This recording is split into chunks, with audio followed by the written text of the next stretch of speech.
બધાની સલાહ લેવા માટે ન જાઓ. જ્યારે વિદ્યાર્થી તૈયારી કરતા હું શું કરું, કોઈ કે સાયન્સ કર, કોઈ કે કોમર્સ કર, કોઈ કે આમ વાંચ, કોઈ કે જી ઉપર ફોકસ કર, કોઈ કે નીટ ઉપર, કોઈ કે બોર્ડ પર, કોઈ કે ગુજકેટ પર, એકાદ શિક્ષકને ગુરુ મનાવી લો અને એકાદની સલાહ માનો. બધાની માનવા નહીં જતા. આ દુનિયા તો તમને રોડ પર ચડાવશે.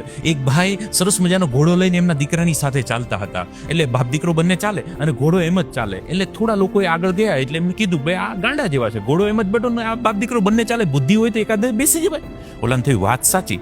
એટલે બાપા બેઠા ને દીકરાને ચાલે એટલે દીકરો ઘોડો ચલાવે. થોડું આગળ ચાલે એટલે 3-4 લોકો કે આ કેવો ગાંડો છે, દીકરો ચાલે છે ને બાપો ઘોડા પર બેઠો છે, અક્કલ છે કે નહીં? દીકરાએ બેસાડે ને બાપાએ ચલાય, આ કઈ ખબર જ નથી પડતી. પેલા થયું વાત સાચી. થોડા આગળ ચાલે એટલે દીકરો ઘોડા પર બેઠો ને પપ્પા ચલાવે એ ઘોડો, બાપા ઘોડો ચલાવે. થોડા આગળ લોકોએ કીધું કેવો ગાંડો છે, એ આ દીકરામાં અક્કલ છે કે નહીં? પાપા ચાલે છે ને છોકરાને બેસાડ્યો છે. એટલે પેલા બાપાએ કીધું એક કામ કરીએ, બંને બેસી જઈએ. બાપ દીકરો બંને ઘોડા પર બેઠા. થોડા આગળ ચાલે કે આ અક્કલ છે કે નહીં, ઘોડાને પતાવી દેશે. બાપ દીકરો બંને બેસી ગયા છે. એટલે કહેવાનો અર્થ એ છે તમે કંઈ પણ કરશો લોકો તો વાતો કરશે. તૈયારીમાં પણ કોઈનું એક આધાનું માનવાનું, જિંદગીમાં પણ કોઈનું એક આધાનું માનવાનું, નહીંતર આ દુનિયા તમને રોડ પર ચડાવશે.